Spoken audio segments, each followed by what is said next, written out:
Welcome to the E-Show with Neil Ravin. With over 1,000 NCAA commitments, the EHL is the proven path to college. Turn it up and learn more about the college placement leader at the Division II and III levels. Welcome to the E-Show, presented by the Penalty Box Foundation. The Foundation's mission centers around their daily motto, "We take care of our own," as they help out all of those within the hockey community who've experienced a catastrophic event. Learn more at penaltyboxfoundation.org. What's up? My name is Neil Ravin, and this is episode number 71 of the E-Show. On this week's episode, we keep trending younger with our Team of the Week features as we highlight a program with just 3 years of history in the EHL. Josh Fusco has been with the organization for a pair of seasons and has helped guide Maryland a step further in each respective year. From the franchise's first playoff victory to their first playoff series win, Fusco's leadership has led to great success during the month of March, along with an NCAA commitment total that has more than doubled this past season. To wrap up the episode, the E-Crew assembles the Team Maryland all-time lineup with a special selection for one of Fusco's former netminders. I'm joined now by Josh Fusco, the head coach and general manager of Team Maryland. How's it going, Josh? Hey, Neil. Thanks for having me. Thanks for coming on. Obviously, we recently finished up what was your second season in the EHL. Much different from the first, for sure. When you look back on the 2020-21 season, what positives do you circle?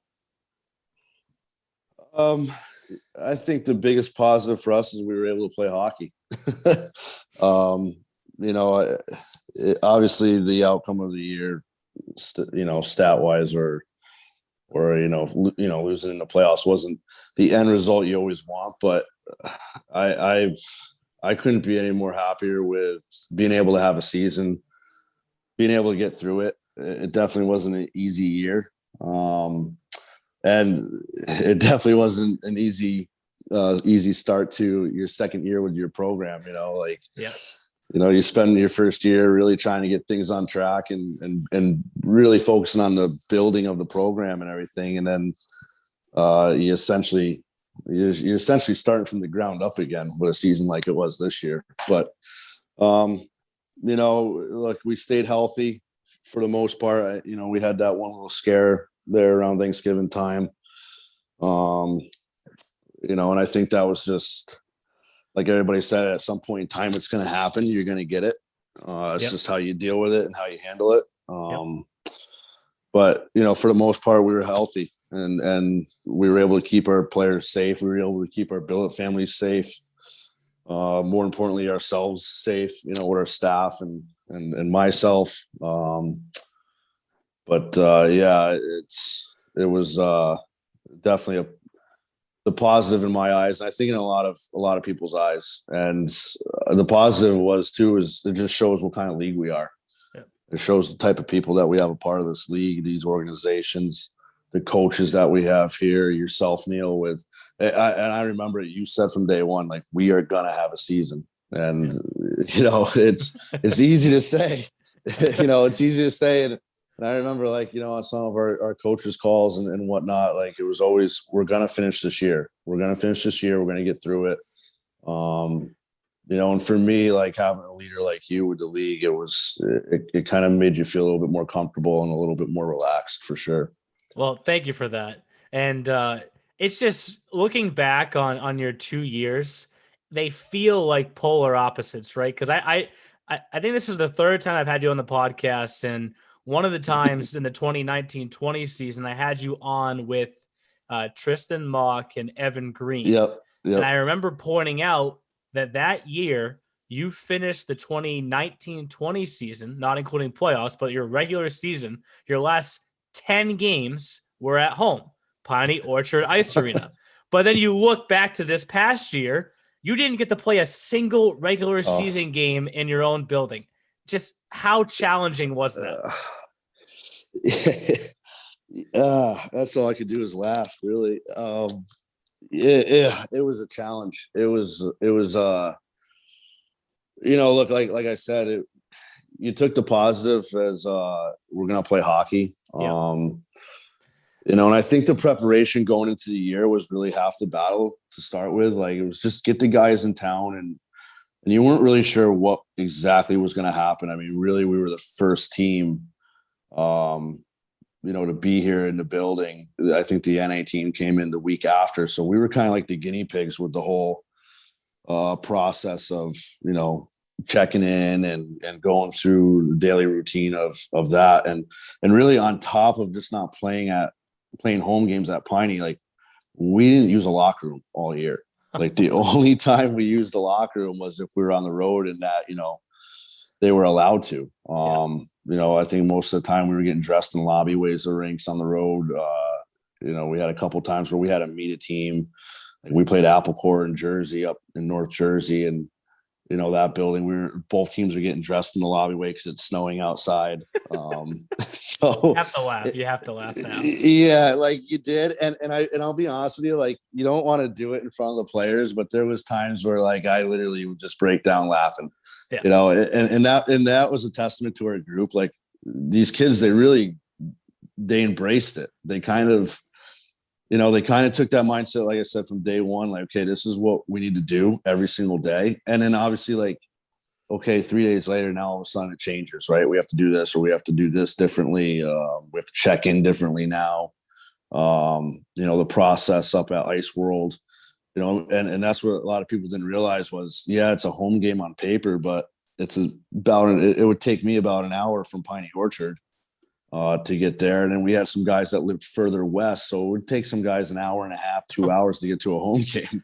So it was a lot of carpooling, meeting at the rink, and that really played a factor too in, like, your preparation for games. Like, it changed the way not just the players do things, but how I do things. And my assistant, if it wasn't for my assistant coach, Matt Reed, like, I probably would have no hair right now at 34 years old. So I definitely have a lot more grays from this year, which is crazy. But, it was just, I think our first game there, and really we started the season, we were supposed to play on the road at Connecticut, and we were having problems getting hotels. Like, there was hotels that wouldn't let us stay in town.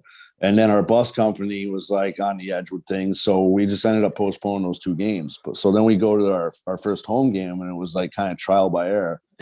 And I remember, like, pulling into the rink. We're 2 hours, regular 2 hour before the game. And we were in the back lot of the rink, and I go around, and it was, like, kind of like it was like a tailgate. It was like that. Guys are throwing the football and playing soccer, and, we're trying to figure out how to, guys have their tailgates down and trunks open and music's playing, and you kind of just embraced it and laughed a little bit. And then, it was just, we ended up just kind of just, it was what it was. Right. Yeah. But yeah. And then I think at the end there and I tell you what, like, every day, right, you just hoped and prayed, like, it's going to be like, we can come back to Piney. Like, we were allowed to practice at Piney, which was, great. Again, like, you had to get dressed outside and go through a whole process to get in the building. And there's nothing you could have done about it. Like, there really wasn't. So, I think our rink staff did a tremendous job too, managing the whole situation. And I even remember in training camp, we weren't allowed to use our off-ice facilities still at that time. Eventually we were able to, but at that time we weren't. So we were doing off-ice out behind the rink. And I remember there was somebody from the county was walking the facility and stuff, and they came out and and we were too close together, even outside. Oh, my God. We had to put masks on, and we had to separate, and we had one group of guys had to go this way and that way. And so just every single thing we did just you had to just roll with the punches, man. And kind of just, and that's part of being the leader, right, of the group, and really, putting the stress on your shoulders. And I told the boys that a lot throughout the years, like, just put it on me, like, put your stress, put all your frustration, put everything that's going on right now, put it on me. Yeah. I'll take it. You guys just play hockey. You be you focus on you, stick together, stay together. and like I said, it was a great group of kids. It really was. For these kids to be able to go through the season that they had, it shows a lot. It shows a lot. In 38 games, as we just mentioned, the regular season, not a single one at Pawnee Orchard. And then the playoffs come, and your first playoff game is in Pawnee Orchard.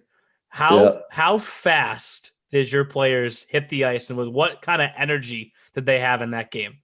It was incredible. It was like a whole brand new season was starting. And you look at it, right? Like, we got swept by the Rough Riders in the regular season. And I remember that last series, like, we had to play those games in Delaware against them. And I remember you saying, like, like, we just had a rough patch. And guys were a little banged up and tired. And I'm like, all right, well, we're already in the playoffs. Let's work on some stuff. Let's try and stay healthy here. And then, like, again, like, we weren't allowed to get dressed inside. So it was kind of like guys came in, grabbed their gear. Like, they showed up, like, guys were showing up at the rink like 3 hours before the game, game one. And like, I'm walking down the street, walking my dog, taking my dog for a walk before I head to the rink. And I'm like, guys are already getting to the rink. Like, this is crazy.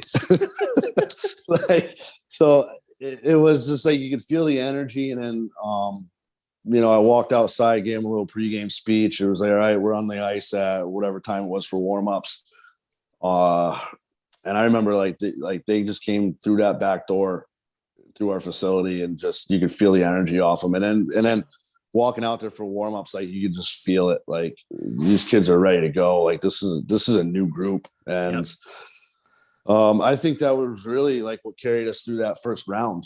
Like, it was, like I said, a fresh start, a fresh set of legs on every single guy. And I think that energy and that emotion really just, carried him through. And we were allowed to have some people in the building. I remember, like, there was some billet families that came, and, everybody in the organization was actually, because the Black Bears at that time didn't have a home game either.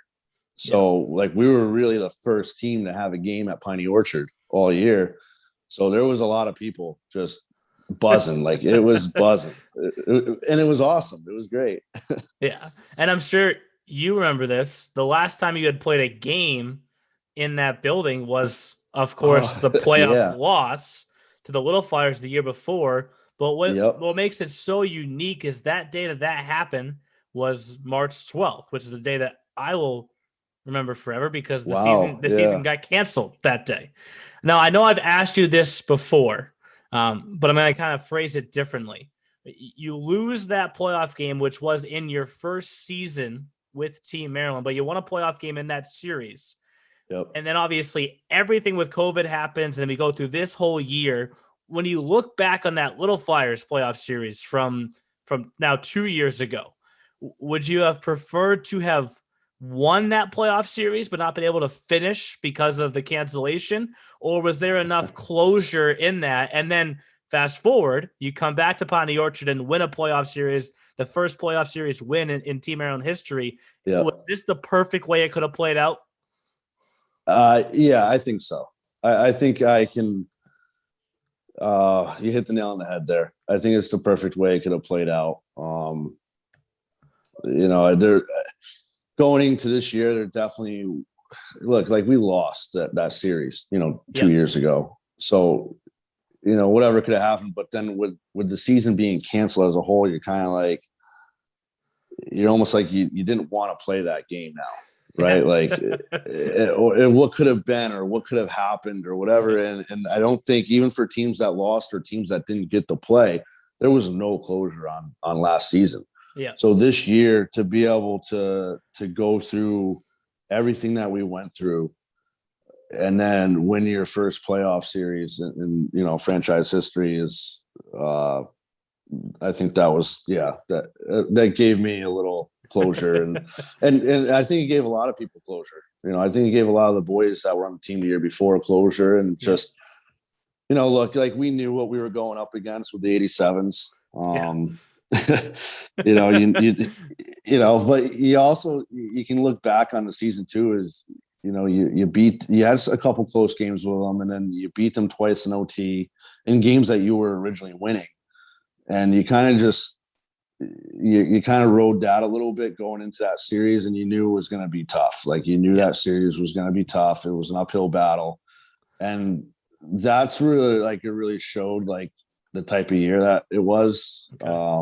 That guys were we were gassed, you know, and I think that showed like how much energy and excitement we had to play at Piney Orchard in the first round. Yeah. You know, it just, okay, what kind of team are we going to be now? Are we going back to being exhausted and banged up and tired? I think we had like 24 games in 32 days at one point in time. So, you know, I think for us to get that series win is, you know, like I said, everybody was buzzing too about it. You know, I think, you know, my owner doesn't say a whole lot of things, and for him to tweet out being excited, you know, about it is just that gives you a little satisfaction right there. And Robin Remick, our president, to see how excited she was for the kids. And again, right, it's not about me, it's about the boys, and it's about the families that are involved, and there's a lot that goes into it. So I think just for everybody to get that series win is just caps off ultimately 2 seasons. Yes. Really. And for the record, just so everyone knows, I obviously did pick the Rough Riders in my bracket, but and Murray has pointed it out to me multiple times, but everybody else picked Maryland, and I was going off of what happened in the regular season. You pointed it out. You had lost them all 4 times. Was I wrong? 100%. I was wrong. But what's funny how this whole thing plays out, we use that word closure a lot. And the second you beat the Rough Riders, like seconds after, I get the text from Adam Hooley in the 87s where he wouldn't want it any other way than to face Josh Fusco with a chance to get to the Frozen Finals for the first time. And I bring that up because prior to your time at Team Maryland, you were the head coach and GM for the Wilkes-Barre Scranton Knights, and the last time the 87s were that close to touching the Frozen Finals, it was Josh Fusco and the Knights who spoiled that trip and knocked them off. Now, transitioning it back to Maryland, you went to Maryland following a Frozen Finals trip, right? But then you get there year 1, you win a playoff game.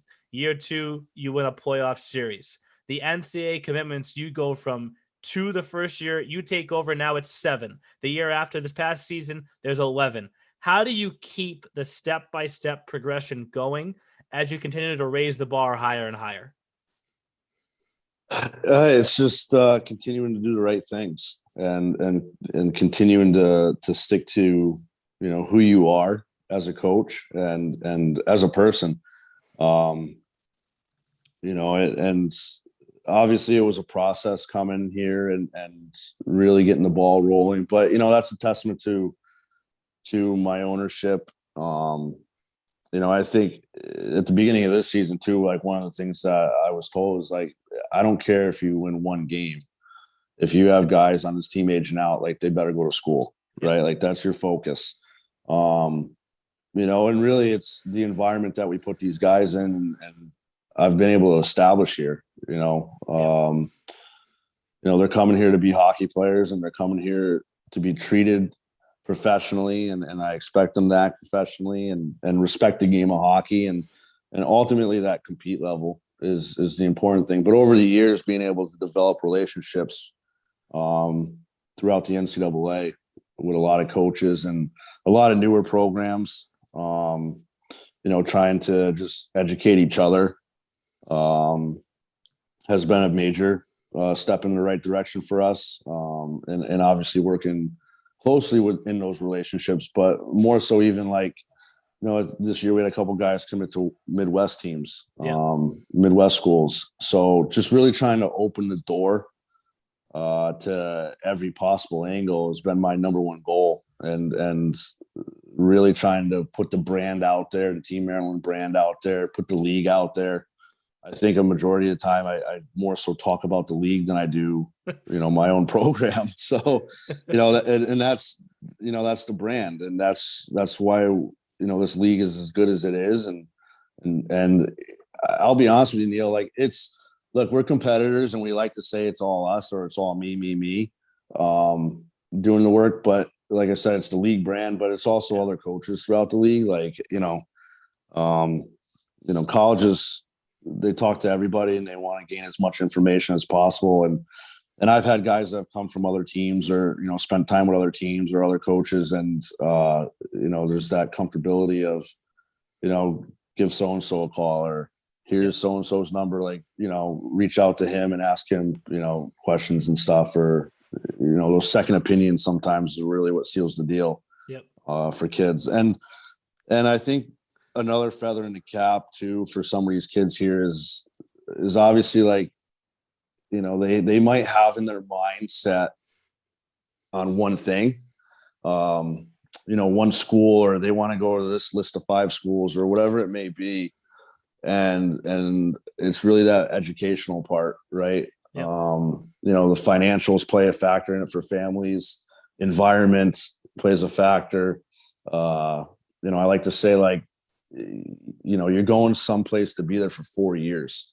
So, I like to have guys go on multiple. Obviously, this year was really tough, getting guys to go to schools to visit. But so the educational part for me, relaying that to these kids was really important. And I found a lot of guys ended up having different choices and different ideas or different places that they fell in love with and ultimately committed to. And we have a couple more guys still that we're working on right now to get finalized. Good. So it's been, once the season ends, it doesn't end with these kids for me. It's you battle to the end during the season, but really as a coach, you're battling all the way to the ultimate goal is finished. And, I think that trust factor between player and coach and like I said, the environment that we have here to offer these kids, it's really, that's the success for these guys, is put yourself in the best position possible. And you have a box of tools, and what you build with those tools is ultimately up to you. I can open one door and 400 are going to open up for you. So, but well, let's dive deeper into those commitments. Obviously you're proud of all of them. And I know I have the E crew coming on later on to do the all-time Team Maryland lineup. I'll try and figure out how we can work Wilkes-Barre in, but there's one player in particular who played in Wilkes-Barre, and thank God he came with you to Team Maryland, because I have to have him on our all-time lineup, and that's Dennis Arkapenko. There's so much to talk about with Dennis, but look no further than 170 games played just in the EHL. But his time knowing you goes back even further than that. Yes. To see that a player like that work through this whole progression and get to that ultimate finish line, and that's make his NCAA commitment. How proud does that make you feel? I've never been more proud of a kid in my life. I don't have a particular word for it, really, honestly, Neil. I say it a lot. I'm always proud when a kid commits, and I have, I think I was joking with you a little bit. I don't know what else to say in some of my quotes, because it's you're proud of the kid, and to see a kid achieve his dream and his goal. And like I said, it might not have been the school that he had on his original list, and it's a different school, or, everything changes.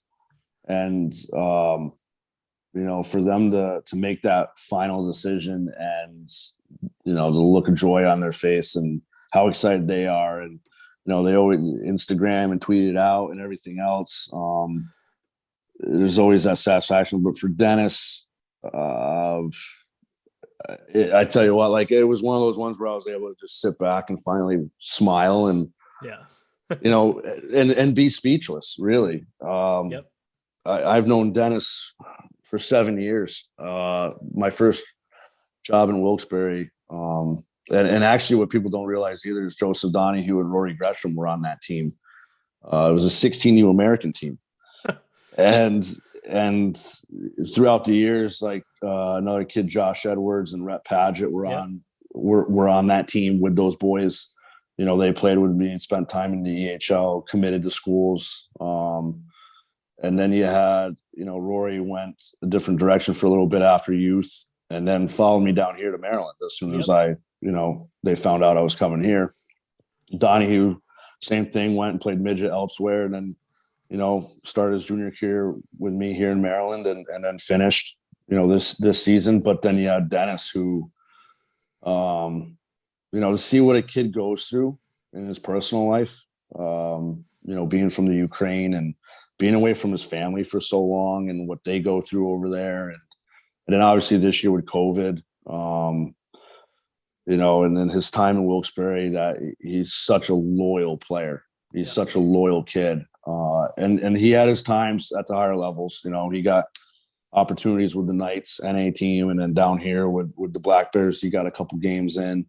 But and that's a kid that was a no-brainer to wear the C for me. And for him to cap off his junior career, wearing the C and then committing to school, was just, and it was a matter of time. Right. Yep. There was options, and it's picking the right fit and picking the right situation and everything. There was a lot that goes into it. It was incredible, and I think there was times like again, like this year, my captains, Vinny Maurice and Rory Gresham, and then, Dennis, there were more guys, they wore the letters, but there were so many leaders on this team, and there was late night phone calls and text messages and, okay, send this out to the team. We got to do this tomorrow. Like I remember, me and Dennis would spend, especially when we were shut down, like spending a lot of time on the phone trying to figure out what the game plan was or what this was. And Dennis, knowing me for 7 years, there was times where he literally said, "Hey, I got this. Relax, calm down." That's a 20-year-old kid telling you that. So, it just shows how the relationship there. And I'll say it. I definitely had tears in my eyes, and I said it to a couple people, and people that are, my father, who checks in all the time and really follows us and dials in. He knows Dennis, very well, and it was just great. It was great to have that moment. It's special, and you know what? There's your closure, right? With the seasons. let's keep with that word, right? Because you mentioned Gresham in there, you mentioned Donahue, even more guys on that list, but there was one other name that I wanted to bring up, because there was only one player on your team this year who has been with Team Maryland the entire time. And that goes back to before you got there. I think I forget where it was. It may have been on social media or in a quote where Connor Ball was referred to as the Team Maryland OG, because he was the only player that was still on your team from that 2018-19 team. And to see it all the way through with him and have him commit to Southern New Hampshire, obviously different from Arkapenko, right? Arkapenko was with you throughout the time in Wilkes-Barre, but Ball was in Maryland the entire time. And obviously a very tough first season before you got there. How excited was he to have that weight off of his shoulders? That was another it's special. I really need to read the dictionary and find a new word other than special. But it was, to see how excited he was and how far he came. I think after that first year, and we're not afraid to say it, it was kind of like talking to Connor on the phone and really trying to get him to trust me. Listen, like I'm telling you, it's going to be a different story. It's going to be different, and let me make this a reality for you. Yeah, like I can make college hockey happen for you. Just give me the time. Give me an opportunity. And I saw the potential in him, and that was the conversation. And he came here, and I think the beginning of the year, he went through some up and downs, and like any hockey player, and then he kind of just really took off. And then it was like, I say this a lot, like there's a difference between playing hockey and being a hockey player, and you really saw Connor Ball just transform. It was awesome to see and awesome to watch, and his mentality and how he went about doing things changed. And again, another guy that had some opportunities and really was educating them on what college hockey is, and okay, this school or that school or whatever it may have been. And then when he made that final decision again, it was just, it was tough to get Connor Ball to smile. Like, he was one of those, he really was. He was one of those kids, like, he never smiles, right? You're just like, dude, you'll say a joke and he won't smile. He'll just stare at you. And I think the only time I saw him smile was when he committed to school. Yeah. And you shake his hand and give him a hug. And then it was the tweet or whoever it was. It might've been Robin. The OG, the TMOG. And I remember I walked into the facility and I was like, I called him that, and he smiles, and he's just smiling and so happy. And that's what it's all about, and look, like I said, we're competitors at heart. Like, yeah, you want to win a championship and do all that, but the ultimate goal is that right there, to see that kid smile and make a dream come true. Like, that's what it's all about, really. But he's definitely a no-brainer for that list. And I think I can't wait to follow him. I can't wait to watch him and follow his college career. And just like any of these guys, like, I follow them all, and I really try and, always stay as coach. So some of them can't wait to get rid of me, of course, but and Neil, I joke about it, like, going back to Rory, Donahue, and Dennis. I was joking with somebody from Wilkes-Barre not too long ago about it. Like, I can't get rid of them. Like, they committed to school, they're done with junior, and I can't get rid of them. Like, Rory's still here in town training and doing things. Dennis is still in town, actually, believe it or not. And then really, it's like, Dennis is going to be back in Wilkes-Barre at Kings, so he's around a lot of guys that I've coached. And then Gresham's going 30 minutes up the road to Stevenson. So it's like, after all these years, like, don't you guys want to get away from me? No.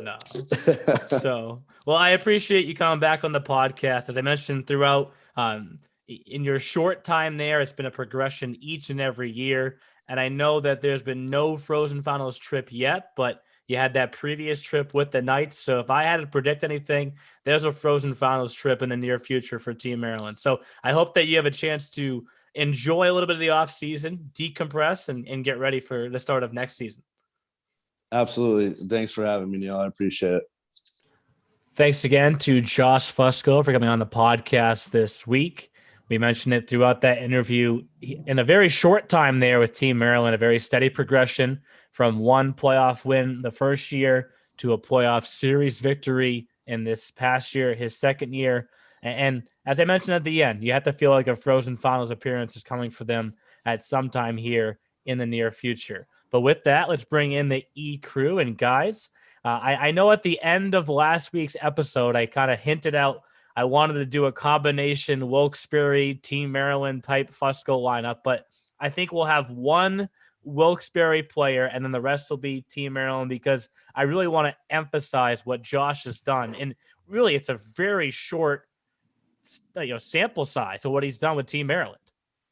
Yeah, we shrunk down each week, huh? We went from the Seahawks, we're like, oh, they're a new team that hasn't been around too long. And then you go to Maryland, oh, we got, for the Josh Fusco year, 2 years to pick from. But still plenty of guys, Neil and Britt, to pick from the last 2 years. Like you said, Neil, he's done a great job. He's coached in multiple organizations. He's been at a few different levels, and still another young mind in our league too. And he's building each year. That's what you got to do.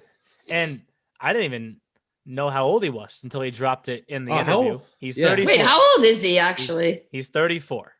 Oh, I don't know why I thought he was younger. I mean, kind of a no tea, no shade, but I just thought he was. I don't know why. No, I mean, the Chiefs front office staff had a bet this season how old I was. Yeah, 35, right? Someone said 35. I go, when did I gain 5 years? I just turned 30, guys. Come on. But I thought Fusco's were around our age. So. Yeah, the Fusco, Hooley, Cody Campbell are in our same age area. Yeah. But I mentioned the one Wilkes-Barre player because it fits in our utility something, whatever we want to call this spot, right? And boy, did we love him. And it's our homie. Yes. Thomas Walker.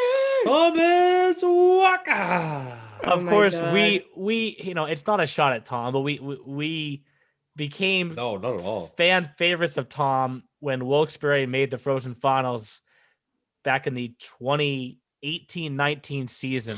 Many moons ago. What made it tough for them is the other 3 teams that went all had a first round bye. So by the time that Wilkes-Barre team got there, like they were 2 series in and they were tired, right? Like understandably so. And Thomas Walker, for lack of a better term, got quite frankly peppered throughout the Frozen Finals. Oh my God. He saw many pieces of rubber. But like he played unbelievable, and like he did. Throughout Fusco's coaching career, I'm sure he'll say he was probably the best goalie he's ever had. So we'll say that's the one Wilkes-Barre guy that he gets. And before we dive deep into the Team Maryland lineup, we have to tell the quick story of what took place when Wilkes-Barre knocked off the 87s, because in talking to Josh before and after his interview, he's ready to talk about it. He's ready to laugh about it. Oh my God, wait, is this what I think it is? But this is kind of like edgy. Aggressive. It's definitely edgy. This is he the fact that Josh can laugh about it now, I'll bring it up. So the 87s and Knights were the matchup to get to that Frozen Finals 2018-19. I'm not sure if Jeff has ever seen the video. I can't go pull it up right now. It's too far. It's too far away. Yeah, that's a lot of work. We'll go find it at some point. But put it this way: when the series came to an end, obviously it was a very frustrated 87s team, and there were some pushing and shoving, and everyone came together, and it wasn't the mutual, 2 lines cross, shake, and everyone goes their separate ways.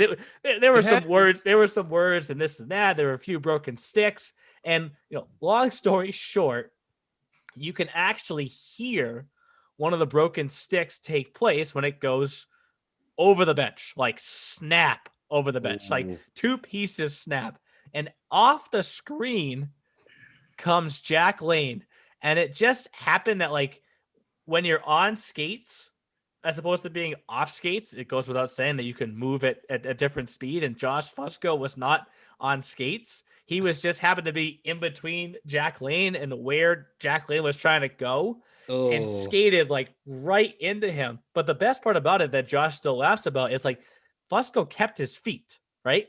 So I'll pull up the video for you after this, Jeff. I don't think we can ever tweet it. But probably appropriate. If people want to go back to 2019, March of 2019, just watch the end of hockey TV. It's there. Lane like collides with Fusco, and Fusco absolutely literally bodies him. Literally goes like 15 feet on his feet the entire time, and like it's just funny how it works out, right? Because like. It looks like a check, but he never falls. Like he just slides. And it's the fact that Josh can laugh about it now. And Josh told me off air that when the series ended with the 87s this year, Hooley said some joke to him. Hey, don't worry. Like, cause I guess Fusco wanted to go shake like Belinsky's hands and like guys that were part of his team when he was in Wilkes-Barre, right? And I guess Hooley made some joke like, "Hey, don't worry, Jack Lane's not here." Like, but it shows you like these guys like when the puck is dropped to the final horn, they're rivals, right? And they want to beat each other more than anything in the world. But there's that also mutual respect factor that they can have a joke like that after a hard-fought playoff series. But obviously, the focal point of that whole story is that Thomas Walker was the biggest reason why Wilkes-Barre beat the 87s to get to Fusco's first Frozen Finals trip. And like I said before, I think there's one coming because what this team has done in his short time there is they keep getting better and better. And, in diving into last year's numbers, I guess I just didn't realize how many top scorers they had, right? Like when you think of the top scorer from last year, you're just like, Halen Cookston. Well, he was one of 3 guys that had exactly 16 goals and 3 total guys that had over 30 points. Like this team was deep, and even the team the year before was deep as well. So where do you guys want to start? Because we already have our utility. Go first, right? Okay, so you want to start forwards. Okay. Yeah. Well, obviously Dennis Arkapenko has to go one, no question, done. Period. For sure.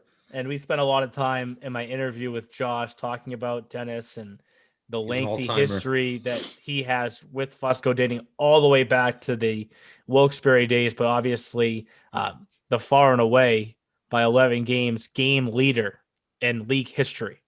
Wow. At 170 games played. And 144 points in those 170 games played. He's just under a point per game. Yep.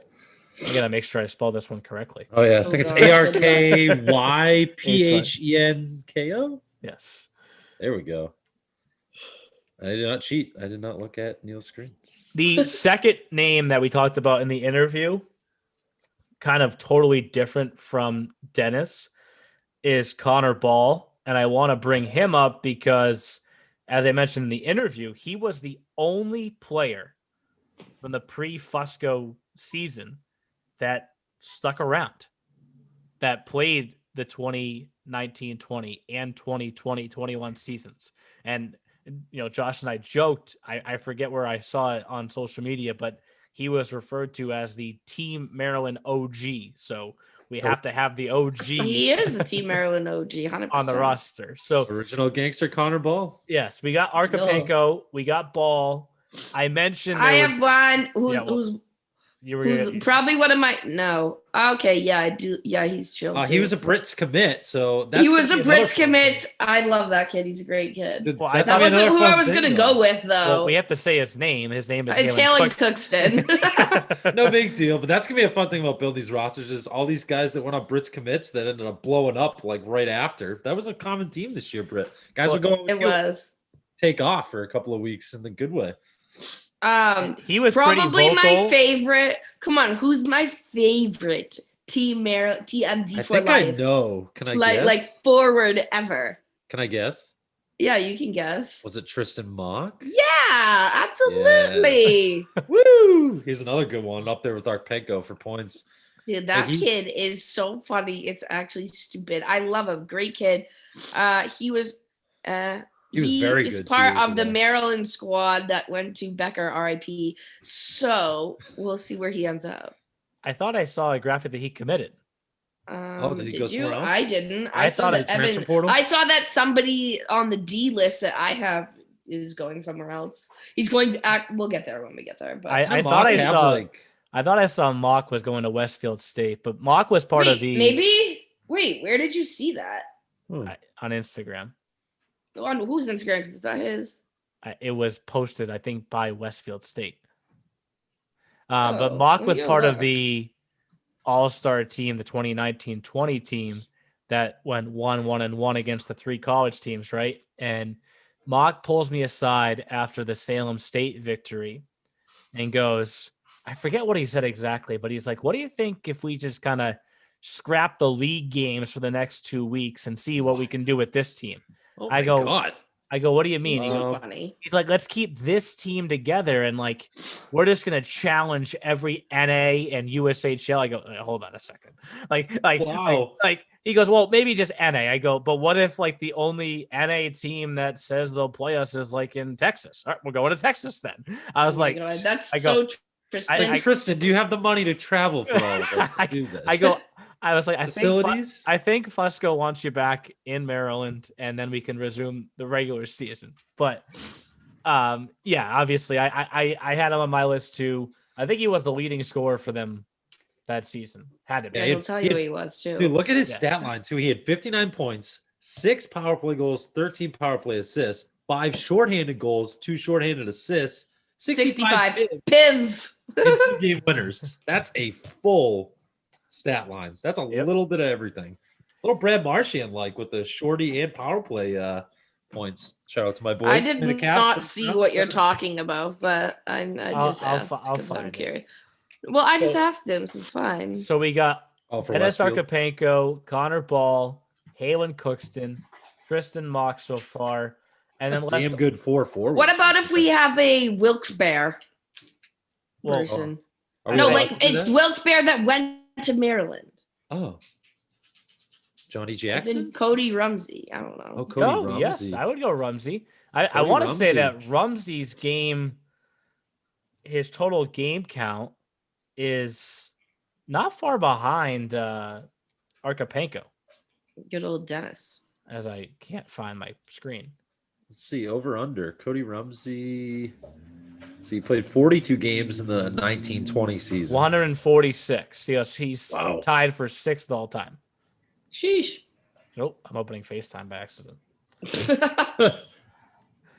Cody Rumsey, part of the actual EHL unit. Jeez, exit out FaceTime, sir.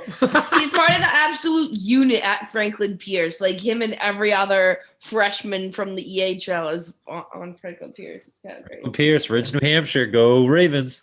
Let's add in Bobby Geyer because they have 2 of the 3 30-point scorers so far from last year, but not yet Geyer. Yep. All right, toss him on. I want to say that he made multiple appearances in our top plays of the week. Yeah. Yeah, I think like, so. He had a few disgusting goals this past year. Yeah, he absolutely did. He's another like Lady Bing type too. 8 penalty minutes. Yeah. This team doesn't take, look at the penalty minutes. They did not take many penalties this year. Their leading penalty guy had 18 penalty minutes? 24? So in 2 seasons, Bobby Geyer, 80 games, 26 PIMs. Wow. Now we're not at the Alex Wilkinson level that we talked about with the Rough Riders one, right? That was just out of this world. What was it? 4 penalty minutes in his entire career? Yeah, something crazy like that. In like 100 something games. It took one hooking minor that was probably some ref that was like, I want to make a call. Screw it. So I heard someone just said a second ago Johnny Jackson. I did. Jeff. I mean, I wanted to say it because of the broadcaster connection through his dad, but also a very good player as well, right? And he was someone that Naz. Yes. And he was a good late season addition last year. They got him from Hooley, Coach Hooley and Coach Kiernan as a trade deadline acquisition, and he was really good for them when he came over. But it was a weird. It wasn't like. I don't want to call it a brand new guy because he had been with Fusco before, right? Right, with Scranton. He was with Wilkes-Barre, then he went to the 87s, and then he went to Team Maryland. I want to say he scored in like his very first game with Team Maryland. It was like against the 87s also. I think that was a showcase game too. I feel like I had that game. I think I was doing that I might have been doing that with Anthony DiPaolo too. That might have been one of our platform Exeter games. Remember that platform? No. Me and Anthony, You don't remember this? It's not. So when you walk into Exeter, the main rink is right there. Exeter, Neil, get it right. Yes, sorry. It's right there in front of you. That's Bauer Supreme. And then Vapor. Sure. And then Vapor is like over on the side. And Jeff and Anthony were on this like. It's not even Wizards contract. I was to say it's not a Wizards. It's not even as sturdy as the Wizzies. But they were behind the penalty box. So like now you're away from the play and you're even further away by like 8 feet because you're behind the box. And I just say that your 2 heads like poking over. You're like, what's going on out there? I was like, all right, Anthony, your turn to look ahead. All right, now my turn. It was, but I do remember that. I think that was because I remember Anthony throwing that color comment in that was Johnny Jackson's first goal and like you said too, his dad and his mom, Bernie's awesome too. Bernie's always been a big fan of our league and always tweets out that we do a great job and stuff. So I'm sure she'll listen to this as well. Hopefully. I want to go back to the 2018-19 season again. I mentioned it in the Fusco interview.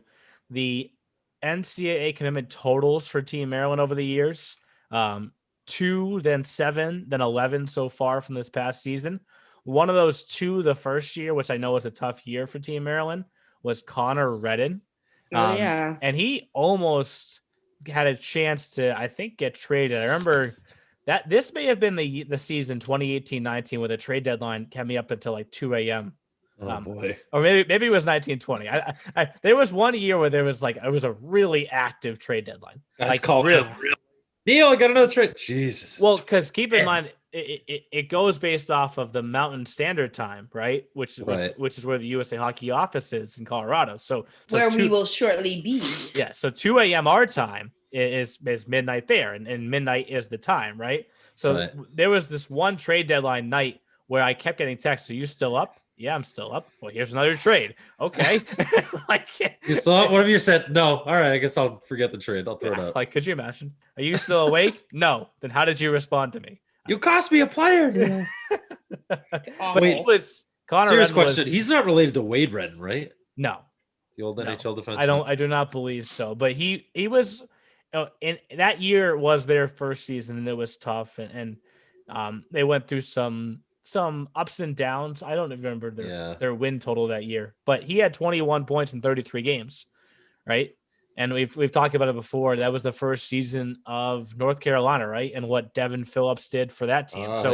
When you can put up points in bunches when there isn't as much of a supporting cast around you, it's almost like the value of that 21 points has to be higher, in my opinion. Sure. Right? Yeah. So that gets us all yourself almost. Yeah, and that gets us to 8 forwards so far. So we got 4 left to go. Brett, you got another one in the shoot? Another fave? I liked the DeRuiter kid, but I don't think he came back because he was foreign. And you couldn't really enter the country. Jay DeRuiter. You feel? Right. I feel. Yes. He's from Waterringen? Where's what that? The hell is that? That's somewhere. I think he's from this week's geography lesson. And this week's stuff, where does blah blah blah. I think where is Waterringen or something. He was what? I think he was like Ukrainian. Maybe not, because that's not the Ukraine flag. I don't know what that is. The Netherlands. Oh, the Netherlands. Yes, he's Dutch. Oh yeah, he was Dutch. You right? So Deutschland. He said 2001. I don't know if we're going to put him on this, but there's a chance that he could come back this season. And we're not small kid too, 5'9", 150. Yeah, we're not going to pronounce his youth team. Little water bug. His youth team? Oh, jeez. We're not going to pronounce that name. Thankfully, it won't be doing PA for them anytime soon. I can't. I don't know. I'm surprised we haven't even. I'm surprised we haven't said 2 first name Vincent Maurice. Yeah, I was wondering that too. Because whenever I don't even know if Brittany did it intentionally, if it was just I don't know. It maybe it was just her. He'd be like Maurice Vincent. Brittany, no, Vincent Maurice. Well, just flip him. I say Maurice Vincent all the time, anyways, right? I would put him on this list. 33 points in 82 total games. I would imagine he is one of the Fusco referred to. There's some more commitments coming, so I would imagine he's one of those down the pipeline in the works, right? I mean, 11 commitments for a season is a darn good year, right? Once you cross in the double digits, it's a damn good season. And if you can near the 15 mark, and now you're turning over, well over half of your roster. Like that, that's pretty legit. So I'll that's include him some Chris Sorella type things. Oh my god! Oh, that head just got real big.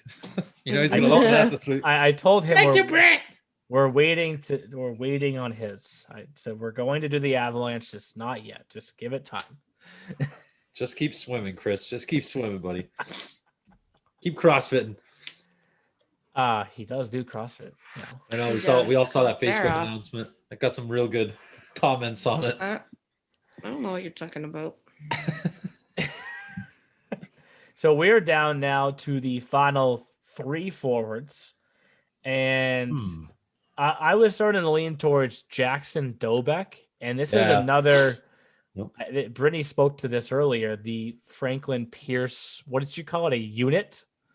Yeah. I forgot he goes there. Well, I think he actually was a player who went to college, but then came back for a different opportunity and then ended up at Franklin Pierce. And I was right. He went to Anna Maria for a year, came back to the EHL with Team Maryland, 35 points in 49 total games, and then went to Franklin Pierce this past season.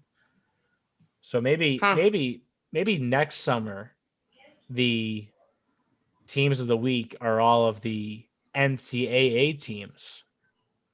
And then we make the all-time lineups from those. Oh. God. Especially if we have units like we do at Franklin Pierce, like Brittany Oh my says. God, look at the Franklin Pierce roster. I think I could rattle off like 6 people. Wolford, literally, I can't start. It's too EHL early guy. for me. I slept for like 2 seconds. But regardless, it was Will Wolford, him, freaking whoever else I said earlier. Just a bunch of OG. So Cody Rumsey, Stephen Wesley. So Wesley goes there too. Yeah, Demi goes there. Nick Weaver goes there. That's like 6 people that I just named. Dream Weaver. So, Anthony Nick. I don't know how to say that kid's name. Nicolopoulos? Yeah, yes. However you say that kid, him. Yep. How about how she just said that she slept for 2 seconds, Jeff? So picture this, right? She went to bed. And then woke up to 2 seconds and said, I am fully recharged. Let's do it. I did not say. I just said I was tired. She said, let's record this pod because I love the EHL and I'm committed. And we thank you. Literally, my alarm went off and then I went to go like shut it off. And then I was like, wait, I literally need to actually rise. I need to get up. Right. I was like, God damn it. This player may be coming back for another season. Oh my God, he's an 0-1. I thought he was a whoa. Yep. Evan Donnelly, and obviously we talked about him during the season. I'll mention first 37 points in 77 games so far, but we talked about him during the season with just the power of what a GoFundMe page can do, and the thing that happened with I think it was his mom's house, right? The fire that happened at his mom's house. And then it was like a matter of like hours, right? That thing just took off. It was similar to Brian Page, similar to Bob D'Alessio, right? Like, I don't know. It shouldn't surprise us anymore because we've seen it happen so many times. But each time it does. Nice it's so cool. It's also. Just so cool to see, to like refresh the page and be like, wow, it's now at this number. Well, especially like this past year, like everybody went through a lot, financially. It was a rough year for a lot of people with the pandemic. A lot of people lost their jobs, and you still have people donating to families in need. That's just, the silver lining of this year of how great this league is and how, like we always say, like the alumni, they're EHL family for life, and people don't forget it, and they help each other out no matter what sweater you wear. Yep. For the last forward, I'm not sure how you guys are going to feel about this one, but didn't this kid play Rev, or am I on drugs? He did play Rev. Justin Gusso. That's the 2 seconds of sleep, right? Justin Gusso played Revolution in 2018-19, played some EHL and EHLP, then played 2019-20 EHL and EHLP, then started this past season with the Maine Eclipse, and then ended up on Team Maryland. And I only say it because what he did with his time in Maryland was put up 16 points in 25 games. Damn. And he made an immediate. Came in and made some noise. His 4th game in, there's a 4-point game in there. And he recently committed as well. Speaking of, not to Franklin Pierce. Not to Franklin Pierce. I don't know where. I kind of forget. I saw this and I want it because speaking of, we have to give some other schools some EHL love too. Yeah, so I'm saying, speaking of like future NCAA pipeline all-time lineups, right? I like the sounds of that. That's a good.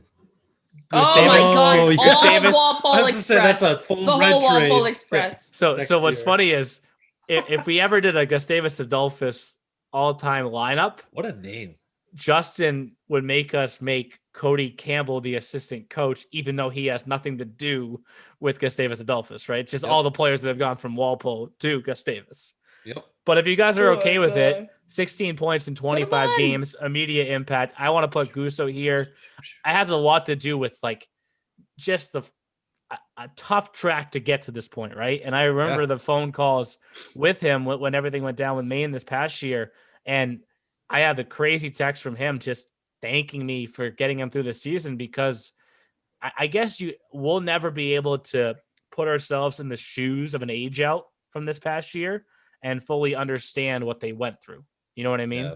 And it was rough to finish off the season the way that we did and help some of these kids get to college. I guess we have to pat ourselves on the back at some point. So we transition to the D though now. It's been a lot of time there on the forwards. So I have one. Let's start filling them in. Who you got? Okay, so I have one that went from Wilkes-Barre to TMD.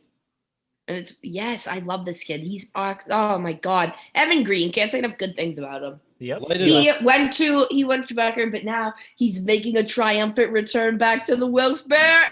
It's going to Kings. There you go. I see another Brit returning to the Wilkes-Barre. I know that's not how we say it, everybody, but Chris Sorella really will just be like, Wilkes-Barre. It's really Wilkes-Barre. Another defenseman that we touched on, Josh and I. Oh yeah. Rory Gresham actually Wasn't played. one of Brits boys?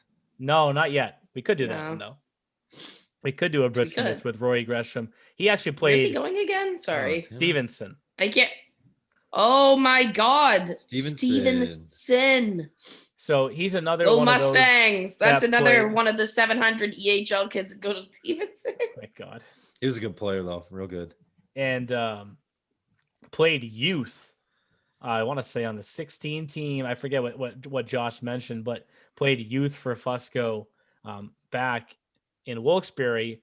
Went away for juniors a little bit, and then went back to join Fusco down in Team Maryland, and was one of their biggest guys on their team on the back end this past year. Yeah. To keep going here, John McDonald had a farm. Yeah. John I don't McDonald. know. Yeah. Did I just have it there? It's not. No, stop clicking. Jeez. He was only their leading points getter in 2019-20 with 31 points. Right. Like, sheesh. Oh, it was a leading scorer for defenseman. He's not Jack McDonald from the Seahawks Hockey Club. I was saying, I thought that was the one we did. The Jack McDonald had a farm. Yeah. John McDonald too. Yeah, John can have a farm as well. If he wishes. Oh my God. John, would you like a farm? You'd have a farm. I know I know that Joseph Donahue was not a big points guy for Team Maryland, but the history that he has with Fusco, and then to work his way from Wilkes-Barre to Team Maryland to Framingham State, I feel like my God, my new neighbor. Another new neighbor for Brian. And we need that every week. That's been our goal, right? Get at least one or two of those guys that weren't points defensemen, because defensemen, that's not how you grade good defensemen always. Yeah, I thought you were about to say one or two of those guys every week, new neighbors for Britain. Oh, well, that too. Yes, that seems to be a common theme too. Yes, lots of Framingham State College Rams. Lots of Rams. I would like to include Michael Delorier. That's how you say it. How would you have said it, Britt? I don't know. I'm in the middle of having a cough attack, so I'm going to mute myself again. She went immediately to mute there for a second. So now we're all watching her. Okay, sorry. I need a water. Whew. Anyways, Have yourself a Poland Spring from the wonderful state of Maine. Yeah, Maine. Dude. Some kid that plays in the PHL's grandfather owns Poland Springs. Oh, he's worth a few bucks. Wow. Yeah. Not big that brings us down to one last D. How about Christian Capani? This is all you, he was Neil. There for a while. Didn't he end up go to the Hawks? Yeah, thank you, Jinx. He went to the Seahawks and then came he's going to Naz. Yeah, I literally just posted this one over the weekend, guys. Yeah, I know. That's why I said it. That's why I know. My head was deep in Northeastern baseball weekend. I didn't get to see any. So we're gonna put Christian Kupani in there, and then work our way into the goalies now for the final. I feel like this is a little bit hard. I'm not gonna front. Well, I'm surprised that you haven't already jumped all over one of the potential names here. And I know he finished his junior career with a different organization, but I do feel like based off what he did for Maryland and some time with the NA team that we can include Anthony Del Tufo. Oh, Del Tufo? Oh my God. What? I didn't realize he played for them. He played on TMD the year that TMD wasn't hot. And he's our friend at Grizzled Gear now. Right. It's not a secret that they weren't it was their first season, 2018-19, and let's see if I can pull up his stats, because I want to say he played in a number of ADT Maryland Black Bear games that season also. So this is like a 2018-19 goalie, if you will. Dude, Anthony Del Tufo, he better go 13 Maryland Black Bear games that year also. ADT, keep your house safe, keep your goals safe. Anthony Del Tufo. That's a good one. I like that one. Right? Anthony, if you haven't had that nickname yet, that's your new nickname, buddy. ADT, keep your house safe, keep your goals safe. He's a good kid too. Oh, I miss him. Or maybe it would be keep your house safe, keep your goals safer. Boom. Yes. Lock it up. Tagline. Anthony Del Tufo on the list. What about Oliver Quinn too? He was good this past season. Yes. He was good. What's his face was good. Bobby McCloskey. Yep. What is it? Say? Neil pick 0 minutes. Oh, it's playoffs, I think. Oh, Ollie. I would say let's go with Oliver Quinn. Quinny. Spent time with the Wolves and the Avalanche, and then went to Maryland and became the guy down there. Right. I mean, he had to do what he had to do. Maybe this is another one of those commitments in the work that Fusco was referring to, another 2000. Oh, yeah. Well, he's from Loudon, New Hampshire. He must like NASCAR. The Loudon Raceway up there. Oh my God, literally. That's the only place I've ever been to. That was the first NASCAR event I ever went to. Was Loudon, New Hampshire, like a couple years ago. You sound like my dad. Kind of fun. So never been to that finishes the lineup. God, never getting off the rails. The forward unit is Dennis Archipenko, Connor Ball, Halen Cookston, Tristan Mock, Cody Rumsey, Bobby Geyer, Johnny Jackson, Conor Redden, Vincent Maurice, Jackson Dobek, Evan Donnelly, and Justin Gusso. Defensive core of Evan Green, Rory Gresham, John McDonald, Joseph Donahue, Michael Delorier, Christian Pani. Goaltending duo of Anthony Del Tufo and Oliver Quinn. And then our utility goalie, if you will. Utility flex. is Thomas Walker. So that wraps up Team Maryland. I need to do some brainstorming, I guess, offline with you guys for who I want to do next week, because we've gone from original 6 to like younger and then like really young. Yeah. Red Terrain. Oh, I'm golfing with him this week. I'll discuss. Best friend Codester. But that will do it for our Team Maryland Team of the Week feature. We'll talk to you next week, guys. Sounds good. See you then, crew. Thanks for listening to The E-Show. Learn more at easternhockeyleague.org and follow us on Facebook, Twitter, Instagram, and YouTube. Also, be sure to subscribe and get notified when next week's podcast is released.